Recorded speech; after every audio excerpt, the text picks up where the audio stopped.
আমরা মলদারে যে কোনো সমস্যায় আমরা অবশ্যই রোগীটাকে পরীক্ষা করি।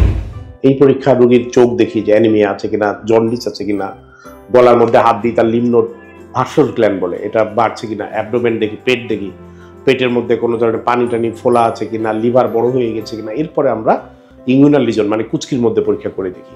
এরপরে আমরা মলদার পরীক্ষা করি।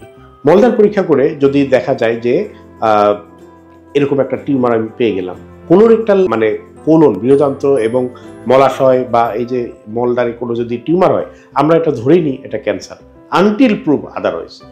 তাহলে আমি যখন ওখানে একটা টিউমার পেলাম তখন তো ধরেই নিলাম যে ওটা একটা ক্যান্সার।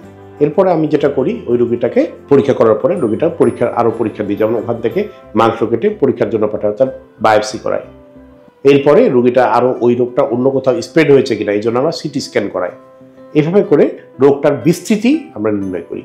বায়োপসি আসার পরে আমরা যদি দেখা যায় কমন যেহেতু স্কোয়ামাস সেল কার্সিনোমা, তখন স্কোয়ামাস সেল কার্সিনোমা, এছাড়াও যে কুস্কির মধ্যেও ফোলা থাকতে পারে, যদি ফোলা থাকে সেটা আল্ট্রাসাউন্ড করে নির্ণয় করে ওখান থেকে আবার সুই দিয়ে পরীক্ষা করা হয়, অর্থাৎ FNAC করে দেখা হয় যে এটা ওই পর্যন্ত ছড়িয়েছে কিনা। এভাবে আমরা এই রোগটা নির্ণয় করে থাকি।